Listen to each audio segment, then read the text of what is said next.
Life's been a bit crazy for me in the last few months, which has resulted in me juggling lots of balls and working long hours, the typical lifestyle of the entrepreneur.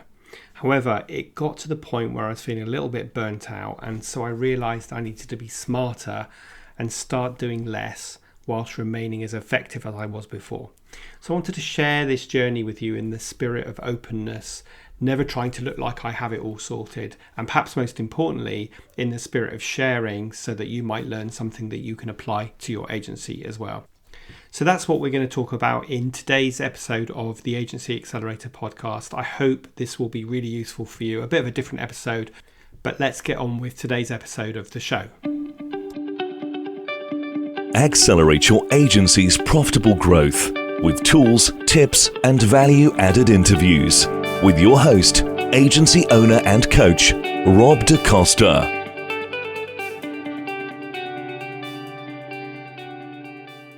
Today's episode of the Agency Accelerator Podcast is sponsored by Cloudways. Loved by agencies around the world, Cloudways is a managed cloud hosting platform that takes care of all the web hosting related complexities, leaving users free to focus on growing their businesses and clients. The platform offers unmatched performance, reliability, choice, and 24/7 365 support that acts as an extension to your own team, making Cloudways the ultimate choice for growing agencies. Now, at present, Cloudways is offering an exclusive discount for the Agency Accelerator listeners. So visit cloudways.com and use the promo code AA20. That's AA20 to get a discount of 20% off your first 3 months on the hosting platform of your choice. Okay, on with today's show. I don't know about you, but it seems that more and more frequently we are surrounded by so much noise and so many distractions, with people telling us how we should run our businesses better, ads showing people standing in front of shiny, expensive cars, telling you that they made millions and you can too.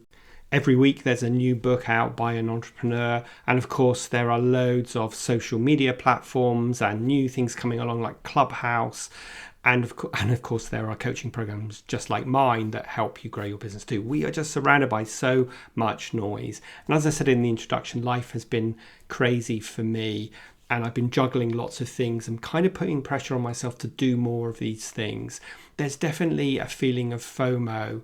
So for example, when Clubhouse came out, I was one of the lucky people, I guess, that got an invite very early on, and I thought, right, I must join that. And then I remember spending a Saturday just kind of listening into different conversations, and then suddenly feeling overwhelmed because if I was going to do that properly, I really needed to find the time to do it. I was also a member of a mastermind coaching group that met 3 times a week, and I needed to commit a minimum of 5 hours a week to do that. And because I wasn't managing to do all of that, I started feeling like I was letting myself down, letting the group down, and I was spending lots of money on that program every month as well. So something needed to change. I needed some kind of filter to work out what I really need to keep doing and what I could stop doing while still remaining productive and effective and serving my audience, you guys, plus of course developing my content and delivering my coaching, whether that be the one-to-one private coaching or one of my group coaching programs. So it's just a lot going on, and I'm not saying any of this because I'm looking for sympathy from you, but much more because you can probably relate to this as well. And I just want to share with you, as I come out the other side of that, some of the things that I have done to simplify my life, and hopefully you can apply some of this too. Now, you may have heard of the 4Ds, Eisenhower Square, where we talk about running tasks through this filter of the 4Ds. So can I ditch this task? And if the answer is no, then you ask yourself, well, if I can't ditch it, can I delegate it to somebody else? And if the answer is no, then you move on to the 3rd D, which is, can I defer it? So can I do it at a later date? And if the answer is no to that, then you say, okay, I have to do it. And I've always used those 4Ds to quickly assess tasks that I'm doing so that I don't get distracted by things that I can quickly get done now, but they're not really important. And this is all about separating the important from the urgent from the nice to do. Well, I've taken those 4Ds and I've added 2 more Ds and an A to it. And I think that's really, really helped me. So the A is automate it. So I think when I look at tasks now, I'm always thinking, are there tools that I can automate? And a great example of that would be email automation, or the systems that I use to run my business. For example, appointment setting, where I use youcanbook.me for my calendar system, but I've also used Calendly before, and Kartra, which is the main CRM system that I use that also has a calendar booking system. That's a really good example of taking a task that can be quite time consuming, because you've got to compare diaries and swap notes and all that kind of stuff, and then just automate it. So that's my sort of fifth element to the 4Ds, which is the A for automate. But then the other two that I've been using recently, which have helped me really filter things, is just to ask myself, does this task make a difference? So that's number 5. So when I look at moving my business forward, does this task make a difference? And if the answer is no, I've really got to ask why I'm doing it. And then the 6th D is, do I enjoy doing it?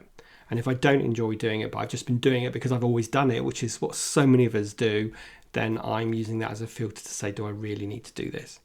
So using that filter of the 4Ds plus the A plus the 2 extra Ds, there's 6 things that I've done in my business over the last 3 months that are simplifying things, that are giving me renewed focus, that are making me feel like I'm in control of my day and my week without working crazy hours, and I feel like I'm moving the dial forward. So I want to share with you what those 6 things are.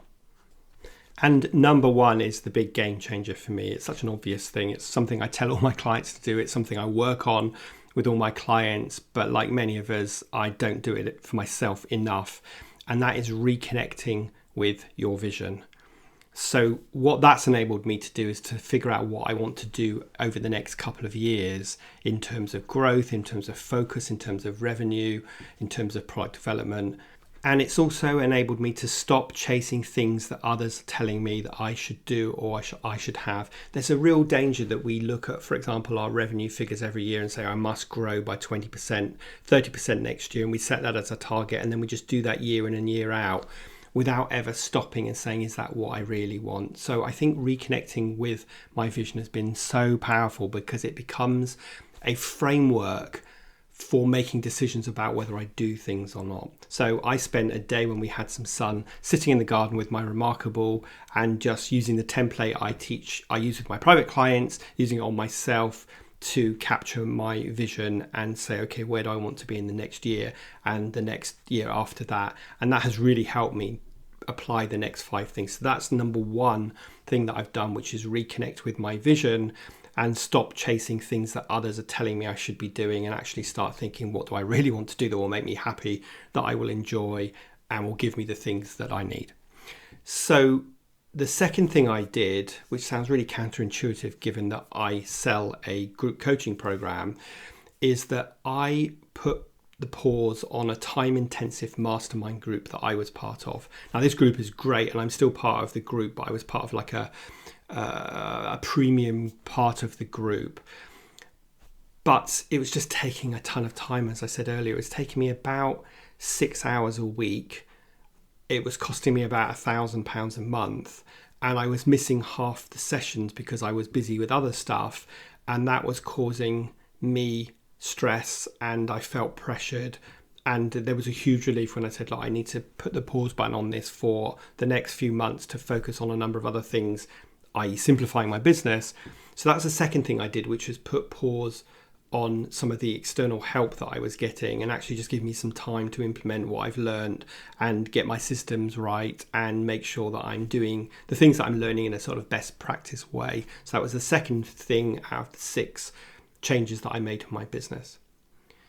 The third thing I did was really focus my social media, and decided to focus on LinkedIn as my major social media platform, because that's where my ideal target customer hangs out mostly.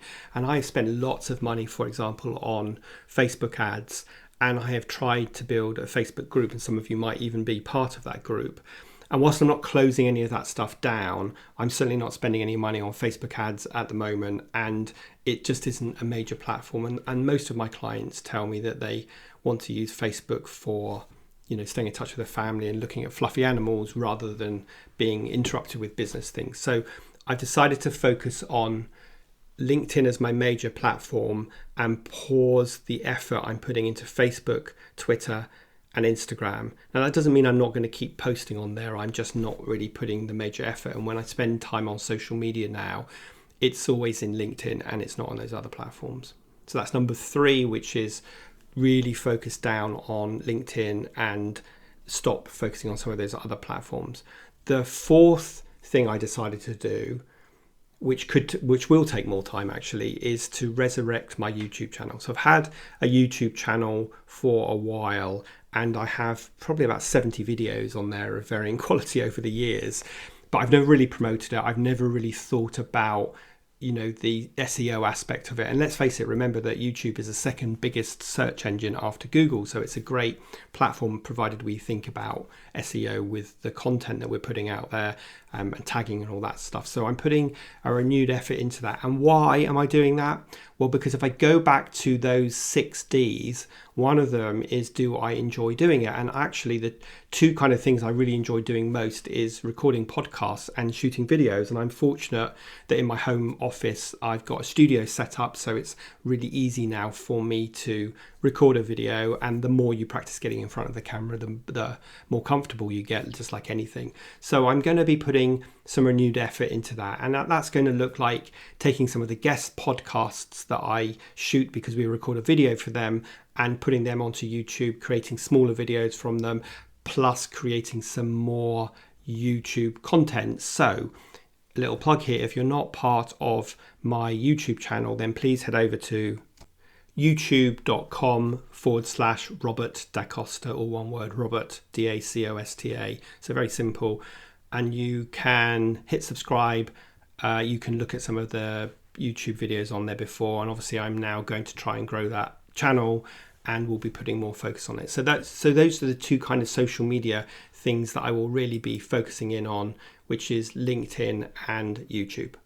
So that was my 4th strategy, my 4th thing that I'm cutting down on. And number 5 is stop being distracted by new shiny objects and get a grip about FOMO. So like I mentioned earlier, Clubhouse would be a good example of that, where I jumped on board quite early on. I probably could have put a big focus on it, and it's obviously a big growing channel. But what I didn't want to do is what I've done often in the past, which is kind of dabbled at it but not really done it, and then you waste a lot of time but you don't get any value from it. So I just made the decision that I'm not going to focus on Clubhouse because it's just a distraction. It's a shiny new object. It's the latest trendy thing, and I need to focus on the core things that will make a difference that I enjoy doing. So that's number 5. And then number 6, the last one, which is probably the biggest thing, is that I have worked with a number of different virtual assistants and copywriters, and I've tried to find some podcast editors and show note writers, and I've had varying degrees of success with that, but I've always had to be the project manager that's pulling it all together, that's chasing people up for content. And some of the time I felt like it actually wasn't saving me a lot of time because the quality of the written work wasn't very good and I had to rewrite it. And I don't want to fall in that trap that a lot of my clients do, who are not good delegators because they think it's quicker to do it themselves. But when it really is quicker to do it yourself, you need to do something about it. So I changed the structure of that. And thanks to the coaching program that I'm part of, they just taught me this concept of hiring a project manager and then hiring some delivery people. And so that's what we have been putting in place in the last few weeks, really. So we now have a project manager that looks after all of the stuff that I've just talked about. So they will take the raw footage for this podcast and they will make sure that it gets edited, and they will make sure that the show notes get written, and they will make sure that it gets uploaded to my podcast hosting platform, and then they'll make sure that some social media posts get written. So I've got a project manager who is then managing some specialists who are managing my admin for, reconfirming client appointments, managing the creation of the podcast, both from an audio editing and a show note perspective, but also video editing, and also creating social media posts from the podcast and from my weekly email, and then doing some admin like uploading the content to my platforms. And this is going to save me a ton of time, and I think I'm finally nailed this. Like a lot of you who are listening, I don't aspire to grow my business by hiring lots of in-house staff. but having this project manager who then manages these other people and makes sure that not only things get done when they need to get done, but is also the first kind of gatekeeper point for quality control, is just changing my world completely. So if you're really busy, this is a really good structure that I would encourage you to do. So if you're looking at outsourcing aspects of your work, the key person you need to find is the project manager, who can be the shepherd to make sure that all the things are getting done, and also the gatekeeper to make sure that they're the first point of contact for quality control before things get passed over to you. So that's probably the biggie, number 6, which is hiring a different structure for my virtual assistant and my content creation and copywriting and video editing and audio editing. So lots of stuff go into making these podcasts and getting them broadcast out and then shared out, as I'm sure you're more than aware with the marketing that you do. So those are the 6 things that I've done to simplify my life. So first of all, reconnected with my vision, really sat down and thought about what is it I want to achieve over the next year and the next couple of years, break that down into quarters and then into months, and then make sure that the things that I'm doing every day are driving towards delivering the month and then the quarter, then the year's goals, and not just doing things because people are telling me that I should be doing them. The second thing I did was put a pause on the intensive mastermind group, although I'm still part of the group. I'm just not part of this premium program that's giving me back about 5 hours a week, which is amazing, and taking some stress away from me. We shouldn't be doing things if it's causing us a lot of stress. The third thing was to focus just on LinkedIn, and then the fourth thing was YouTube and for my social media, and stop really putting too much effort into Twitter, Instagram and Facebook. That doesn't mean I'm abandoning them. It just means I'm not putting a ton of effort in. The fifth thing kind of aligned to that was to not be distracted by new shiny objects such as Clubhouse. And then lastly, to put this new VA structure in place. And I already feel like a weight has come off my shoulders. I already feel like I'm going to be dropping less balls. And I already feel like I don't need to work 10-hour days and a Saturday in order to just keep up with the volume of activity that I had self-created that actually wasn't always moving the needle forward. And that's one of the filters that we have to be asking ourselves, which is this really driving my business forward? And if the answer is, well, I'm not sure, or no, then we really need to ask ourselves why we're doing it. And remember, doing something because you've always done it is not a good reason to keep doing it, especially if you can't measure the effectiveness and the ROI, because at the end of the day, all of the things that I'm doing and all of the things that you do are there to win new business and to be excellent at client delivery and to make sure that the product or service you're delivering is as premium as it possibly can be. So that's what I wanted to talk about today. Like I say, in the spirit of honesty, I wanted to share with you some of the stresses that I've been feeling over the last 6 months and how crazy life has been, and how that resulted in me kind of just stopping, taking stock and saying there must be a better way, and what do I need to do to keep my sanity but also keep my business. So I hope that helped. Love you to share this episode if you found it useful. Please do consider leaving a review, hit the subscribe button, and I will be back with you next week for our next guest interview. But until then, have a brilliant rest of your week and a great weekend, and I will see you next Thursday.